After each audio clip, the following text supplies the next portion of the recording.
Namaste. They said to me once, you shouldn't do the satsang immediately after the Om choir because you'll be too tired. You're an old fellow.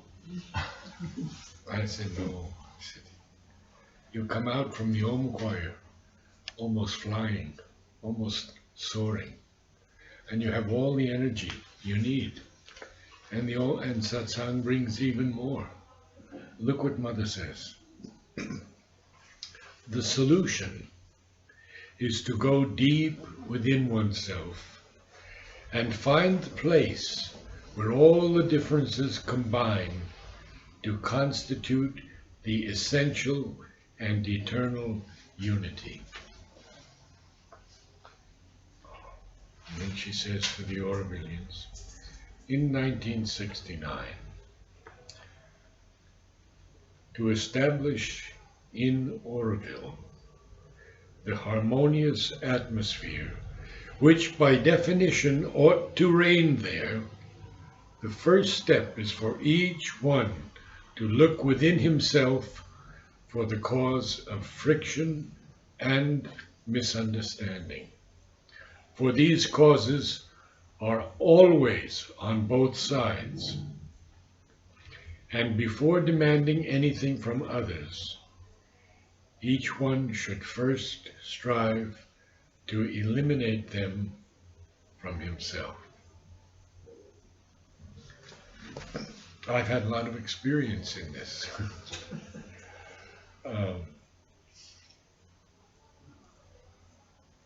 When I saw great anger in others many years ago, I began to realize it was in me also, and had to be lifted out by the Mother. And this is one thing that's very important in the integral yoga, is that by arduous tapasya, you can achieve these things. But if we can surrender to Mother, they can be taken away like that, in an instant, rather than years and years of hard-slogging discipline.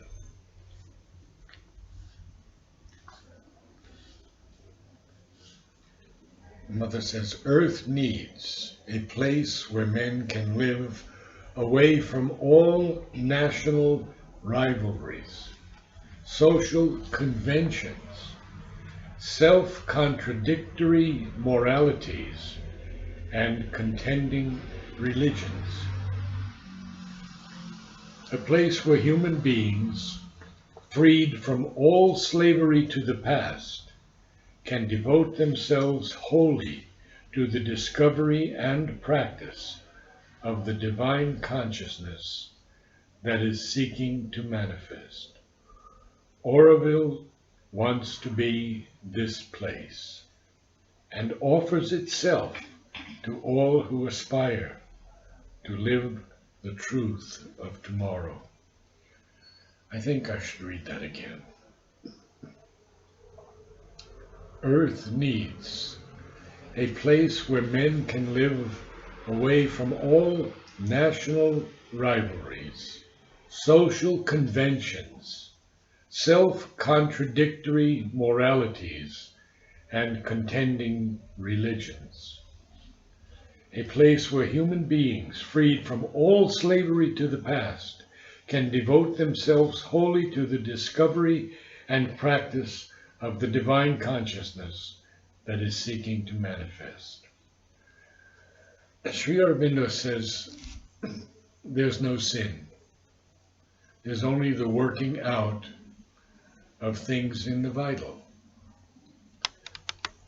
There is no sense of the Christian feeling of sin in this yoga. Self-contradictory moralities. Even then, we can't accept the moralities of the past because they have no place in the yoga. and certainly contending religions. We have seen that. Now it seems that there is a great, great uproar in the Roman Catholic Church. You're aware of it? There's one cardinal who is speaking out very loudly against the Pope. And we see these things happening, but we cannot take them at face value, because what is happening is that the divine is behind all of this, and he's trying to change. There is a truth in Christianity, a very deep truth. Christ brought love to the world, and he brought the essence of sacrifice. But Sri Aurobindo says all the great avatars have sacrificed themselves. Christ on the cross, Krishna, Sri Aurobindo having to give up his body to put the supramental into the earth. And so it is the divine Holocaust, Mother calls it, the divine Holocaust, that the avatar, when he comes, cannot be the divine. He has to take human form, or we would put him way up here and there would be no way to contact him. Sri Aurobindo is here. He has not left. When they asked him, "What were you doing in all these past incarnations?" he said, "Carrying on the work." And Mother said, I'm paraphrasing, "Whenever there was a hope of any progress on the earth, I was there." She was probably Mary of Christianity. We know she was in Egypt. We know what her role was in Egypt. So, we move on tonight. We're still on part 3. We have quite a ways to go. Mother says, message for the first anniversary of Aurobindo. Freedom is possible only in union with the divine. To unite with the divine, one must have conquered in oneself the very possibility of desire. The freedom we want to realize in Aurobindo is not license, each one doing what he pleases without concern for the well-being of the organization of the whole. This is so important because none of us have totally given up desire. So none of us can say we are in union with the divine. All we can say is that we're on the path. We're working, we're striving towards truth and divine love and union, but we're not there. In April '69, Mother was asked a question. Is it the divine will that Aurobindo should be born, Aurobindo as an experiment? Mother said, the conception of Aurobindo is purely divine and has preceded its execution by many years. Naturally, in the details of the execution, the human consciousness intervenes. And this is what we're seeing now. We're seeing my daughter, who's in Saya, which is the top governing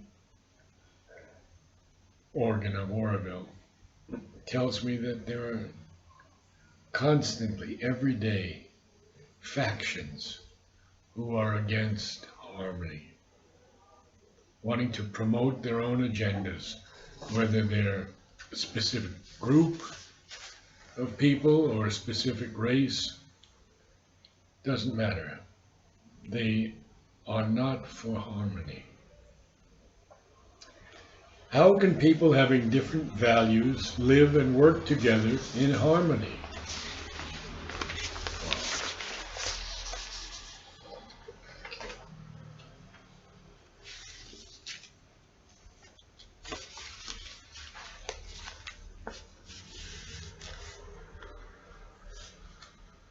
Mother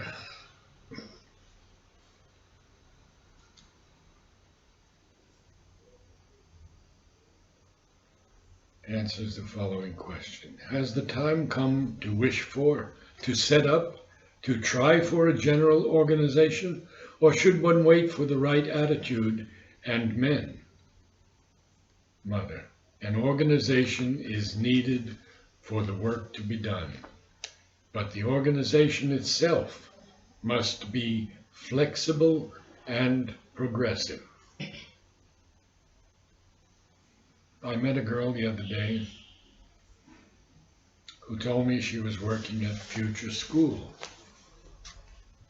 Future School was started by my daughter, and she ran it for 20 years. And they taught 7 or 8 different languages.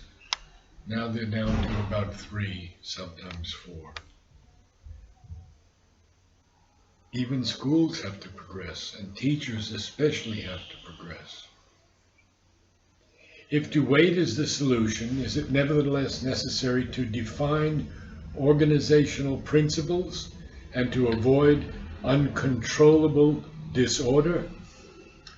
Mother, all those who wish to live and work at Aurobindo must have an integral goodwill, a constant aspiration to know the truth, capitalized T, and to submit to it, enough plasticity to confront the exigencies of work, and an endless will to progress so as to move forward towards the ultimate truth.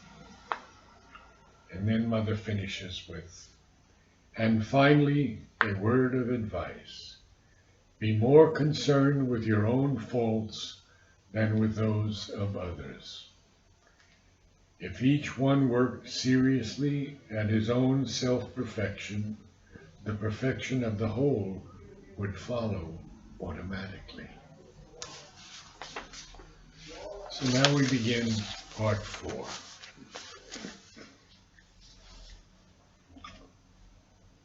To be a true Aurobillion. 1. Mother lists them. 1. The first necessity is the inner discovery in order to know what one truly is behind social, moral, cultural, racial, and hereditary appearances. At the center, there is a being, free, vast, and knowing, who awaits our discovery and who ought to become the active center of our being and our life in Aurobindo.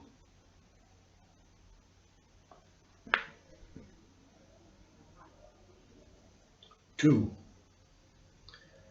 one lives in Aurobindo in order to be free from moral and social conventions. Note that Mother says conventions. But this freedom must not be a new slavery to the ego, to its desires and ambitions.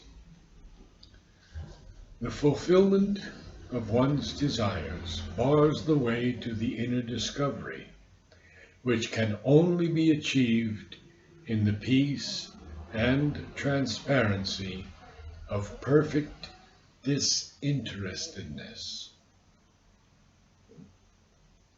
3.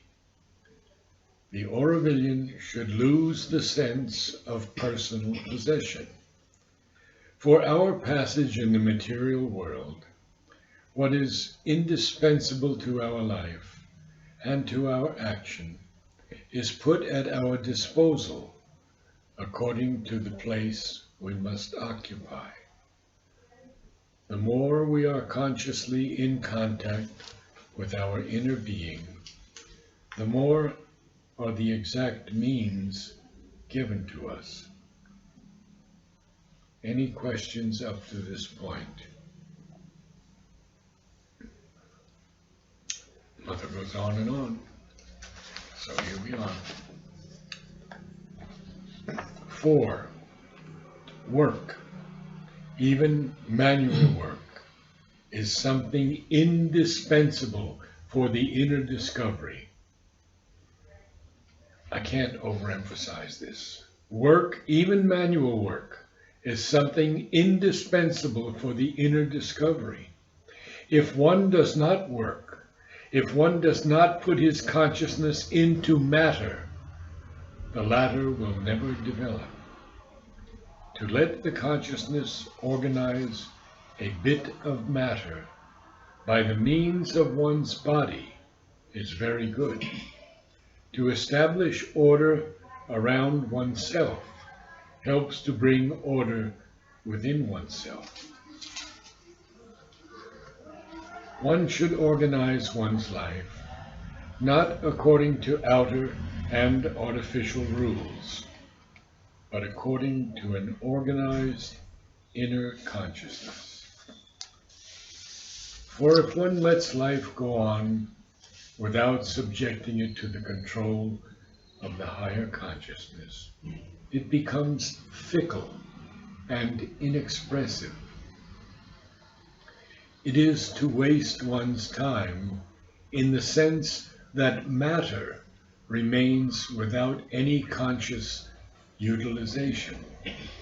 See, this is very, very profound, so profound. One should organize one's life not according to outer and artificial rules. See, Mother again emphasized rules. But according to an organized inner consciousness. For if one lets life go without subjecting it to the control of the higher consciousness, it becomes fickle and inexpressive. It is to waste one's time in the sense that matter remains without any conscious utilization. Number 5. The whole earth must prepare itself for the advent of the new species, and Aurobindo wants to work consciously to hasten this advent.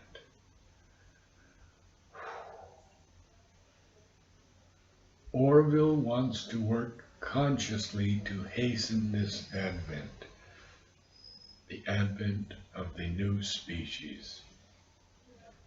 Number 6, the final one. Little by little, it will be revealed to us what this new species must be. And meanwhile, the best course is to consecrate oneself entirely to the divine. 13 June 1970. Question. In Aurobindo, all is collective property, quoting Mother. Does this mean that everything can be used by everyone? Or should things be given only to those who treat them well? We might have talked a little bit about this last week. I have also noticed that delicate pieces of equipment become attached to one person and do not work well if they are lent to others. Mother, all this implies a consciousness which is not very widespread on earth. This does not mean that things should be given to people who do not know how to use them. What is needed to administer Aurobindo is a consciousness free from all conventions and conscious of the supermental truth. I am still waiting for someone like that.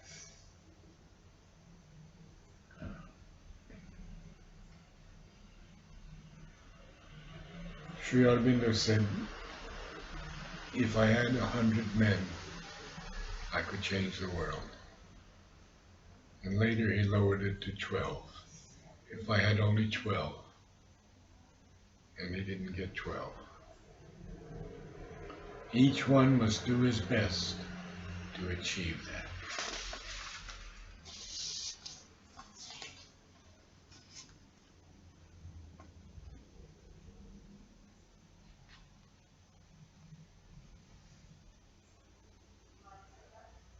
Question. Yes. If this consciousness, inculcate the consciousness in everyone doing work, many people who come are unaware of this consciousness. So how to take this consciousness to them, to reveal to them? The first thing is to have more satsang gatherings. So we don't push anything on anyone, but we allow them to read or listen to what Mother has said for Aurobindo. This would be a great thing, especially for the young people.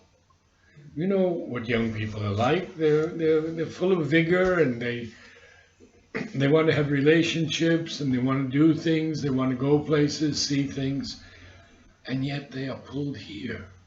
Why are they pulled here? Because the soul is calling them. They don't know that yet. We have to share with them how the soul is doing this. For many of us, it may have been a very great surprise that we came here.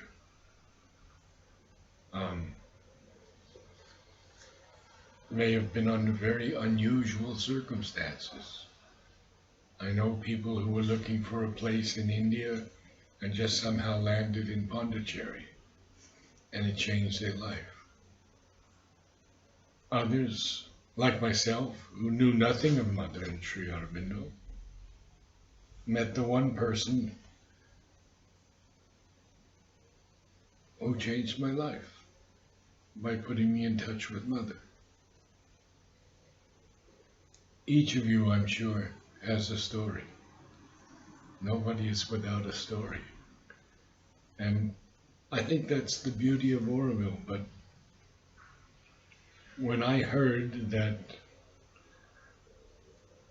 people have told others, you are not allowed to speak of Sri Aurobindo and Mother in Aurobindo, I was shocked, personally. That's the one thing we should be talking about. Their vision of Aurobindo. And that's why we are here now. Question. Several among us have passed or are passing through a period of mental disequilibrium and incoherence. Now, why does that happen? Anybody can answer that?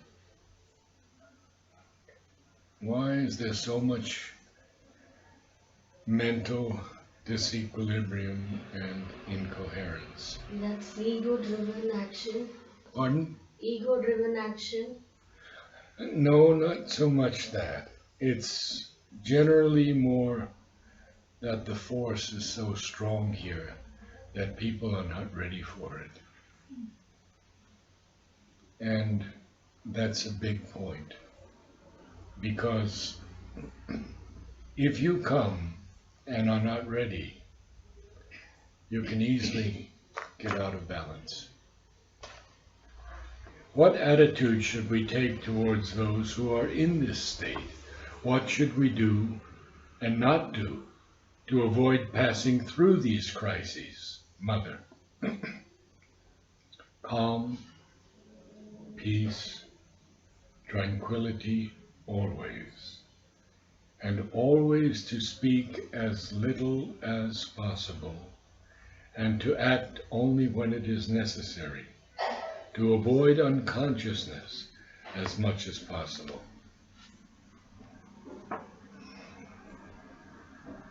If we are true to ourselves, people will be drawn to us.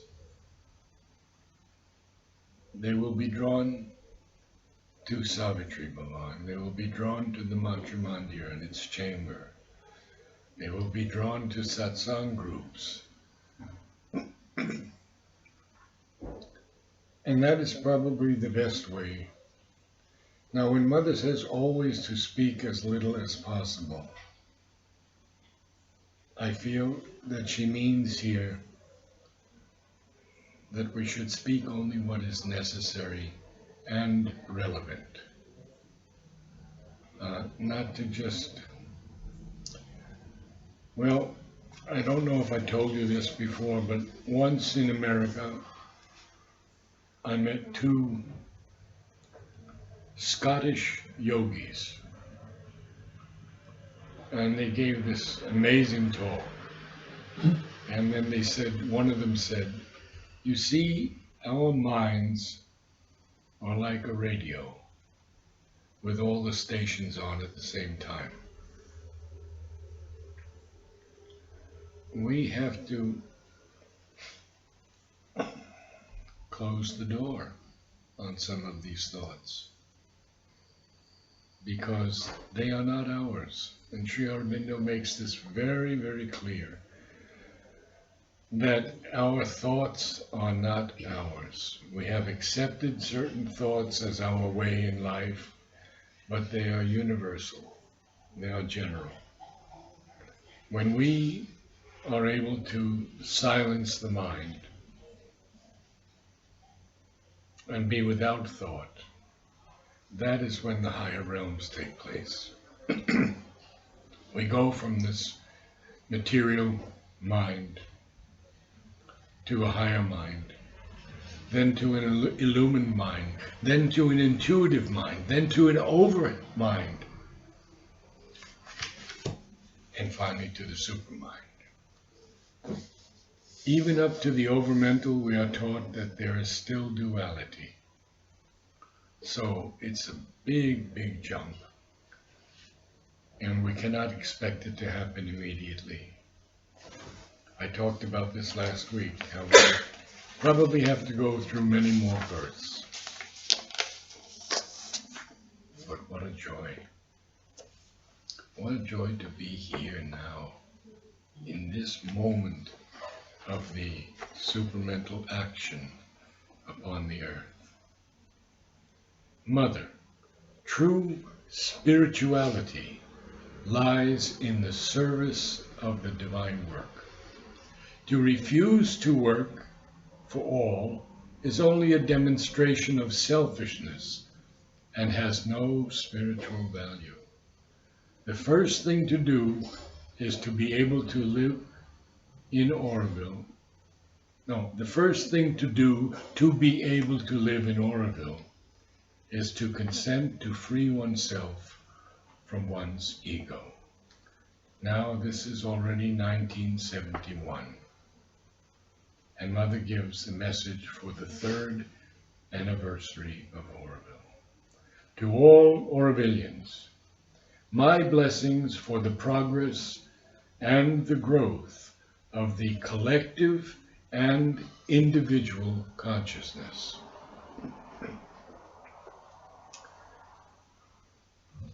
The growth of the individual consciousness is far easier than the collective consciousness. That is where we run into difficulties. And I think the only way, as Mother and Sri Aurobindo say, to effect an actual change is for us to change. And when we change, then a group will form around us, and they will change, and then larger and larger groups. It's really the only way it can be done. Is that the collective yoga? This concept that if one person makes progress, then the whole group progresses. yes. If one person falls back, then all of them suffer. It's not quite so graphic, No. but you have the idea. Um, for example, the best example I can give is when Mother was working on the cells of her body. And many of the cells would refuse the transformation. She was speaking to the cells. And you know the book by Satprem, The Mind of the Cells, an extraordinary book that we all should read. Now, when those cells agreed to be transformed, Mother said that anyone in the world could get those cells, to transform cells in their body, if they were open.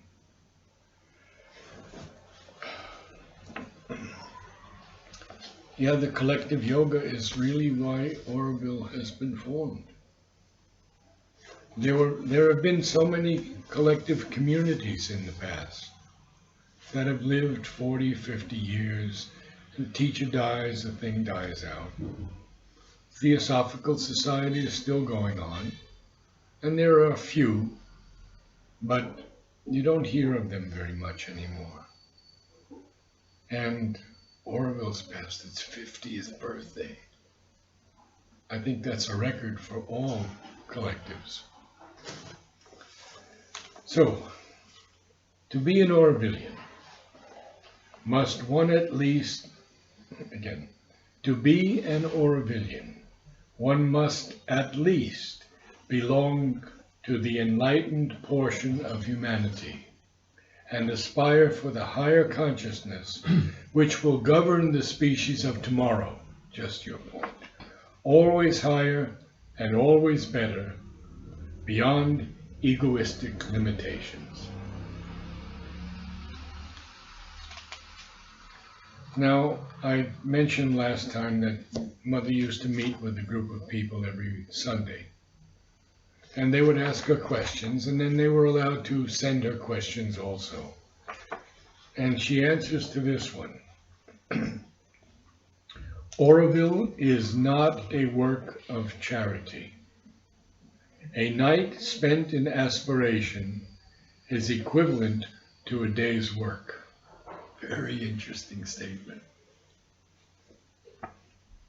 One does not live in Auroville to be comfortable, but to grow in consciousness and to serve the divine. Very simply stated. One does not live in Auroville to be comfortable, but to grow in consciousness and to serve the divine.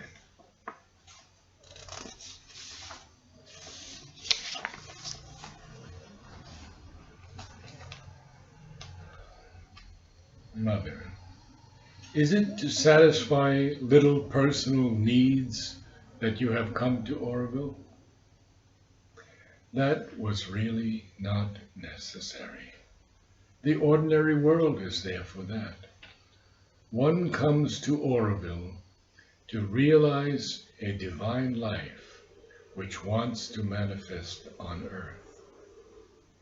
Everyone should make an effort in this direction and not remain hypnotized by the so-called needs, which are nothing but personal fancies. Look upward and forward.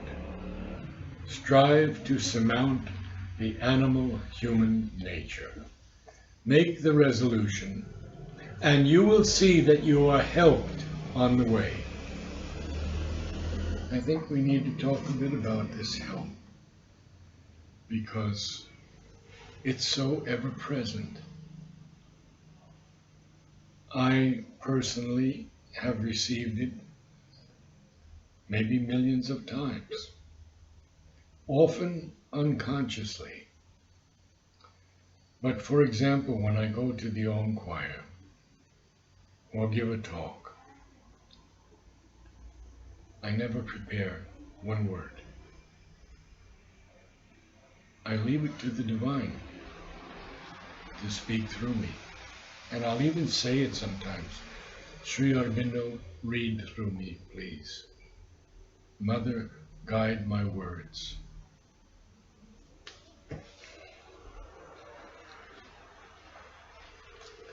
Again, see, to work for Aurobindo is to hasten the advent of a more harmonious future.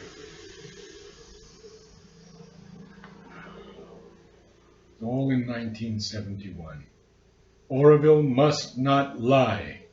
Everyone who aspires to be an Aurobillian must make the resolution never to tell a lie. The ideal of the Aurobillians must be to become egoless, not at all to satisfy their ego.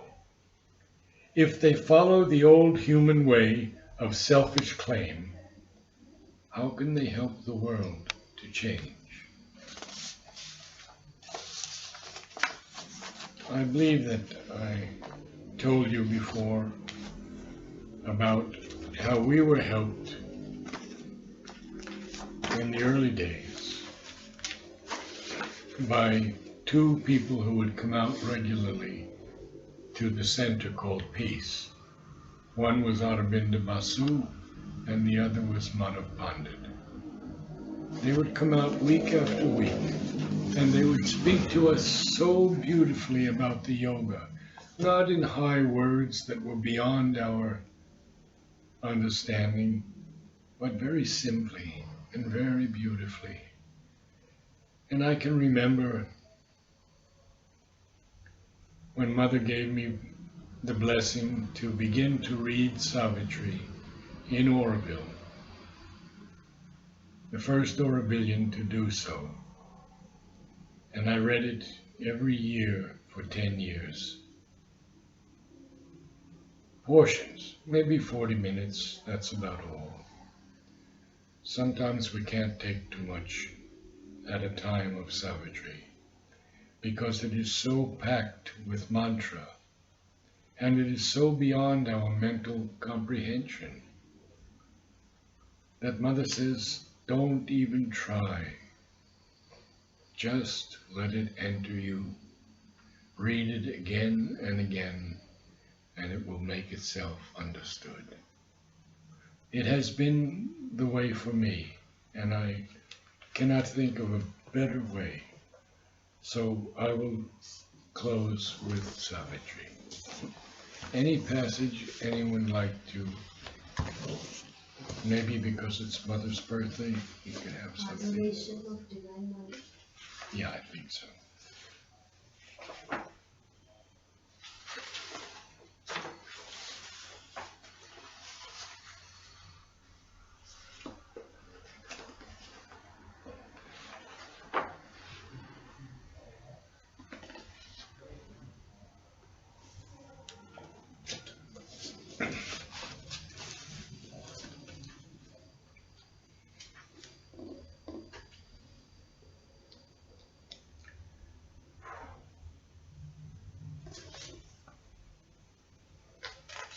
Aswapati,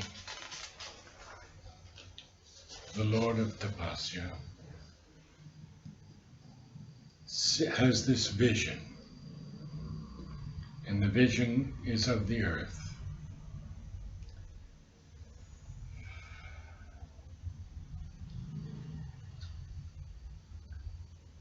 A giant dance of Shiva tore the past. There was a thunder as of worlds that fall. Earth was o'errun with fire, and the roar of death, clamoring to slay a world his hunger had made. There was a clangor of destruction's wings.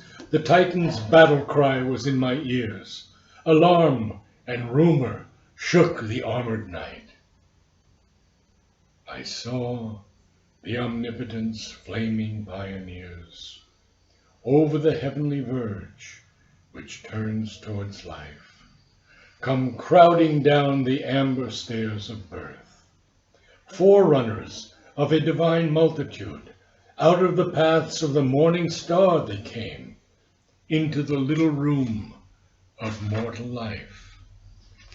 I saw them cross the twilight of an age, the sun-eyed children of a marvelous dawn, the great creators with wide brows of calm, the massive barrier breakers of the world, and wrestlers with destiny in her lists of will, the laborers in the quarries of the gods, the messengers of the incommunicable, the architects of immortality.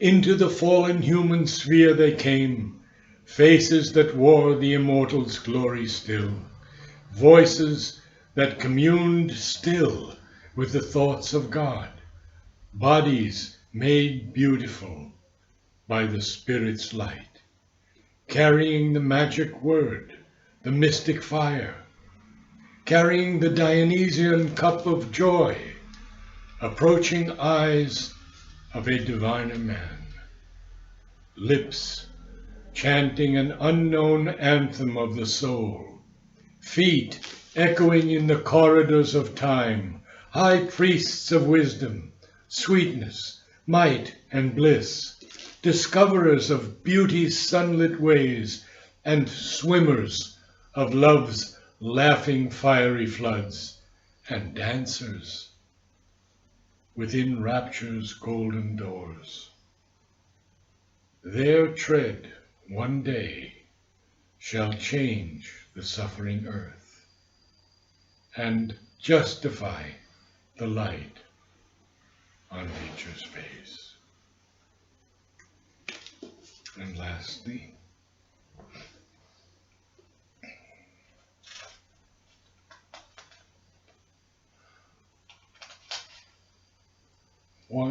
Aswapati appeals to the Lord. One moment fill with thy eternity. Let thy infinity in one body live. All knowledge wrap one mind in seas of light. All love throb single in one human heart. Immortal, treading the earth with mortal feet, all heaven's beauty crowd in earthly limbs. Omnipotence, girdled with the power of God, movements and moments of immortal will. Pack with the eternal might one human hour, and with one gesture change all future time. Let a great word be spoken from the heights, and one great act unlock the doors of fate. Next time I'll continue with this, because it is so powerful.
Namaste.